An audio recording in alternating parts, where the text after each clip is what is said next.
35 years ago, Jennifer Youngquist met Victor O'Block while walking to class at Lake Forest College.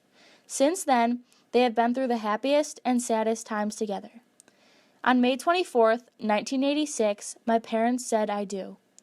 7 years later, on August 20th, 1993, they welcomed their first child, Gregory Patrick, into the world.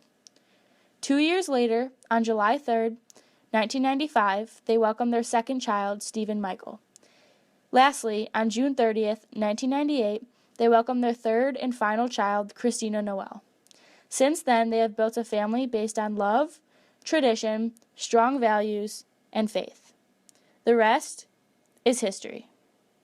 How did you decide that Jen was right for you?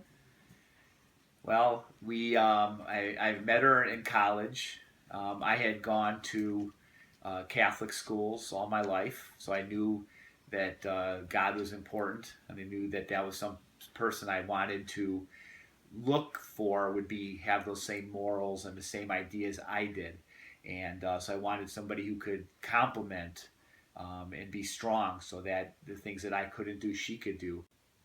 How does prayer play an important role in your calling to the married life? Whether it's thanking God when things are going well or seeking God's guidance when things aren't going so well. As you can imagine, in any kind of long-term relationship, you have lots of ups and downs and situations where you need to turn to God to help you get through things, or to um, just be there for you when you need comforting. And it's nice to be able to have that relationship with God. It makes for a stronger marriage and a stronger family life. How important is faith in your family? It's very important. The It's one of the foundations I think that we've tried to raise our kids. It's one of the things that when we had children we believed was extremely important, and I know Jen was the same way. We felt that it was extremely important that the kids had that foundation, so that when they're older they can make their own decisions. But it was something we believed they had to be informed about.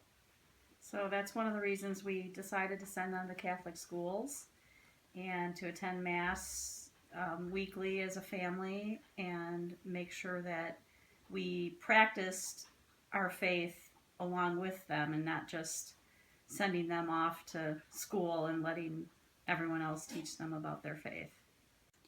Can you talk about Christian service and how it affects your family? I've always been involved with different types of activities with our kids.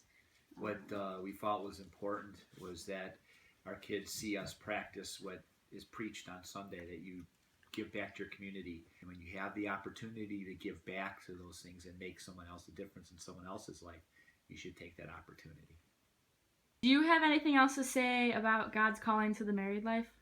Raising kids, having a family, raising them in a Christian manner in which they can hopefully make a difference in the world, there's nothing better or more important, because that's how the world gets better. You hopefully, as parents, Jen and I have talked about it, and we've tried to live that way, where we teach our kids and instill our kids with the ability and the power to do things that's good for themselves and good for society, giving the kids that strong foundation so that they can go on to life and make a difference. It's important that as part of the marriage, kids realize that the future is just not about making money, but it's about being happy and making a difference, so that when you leave this earth, your footprint is left because you've done something, you've touched somebody's life, and you've made this society a little bit better.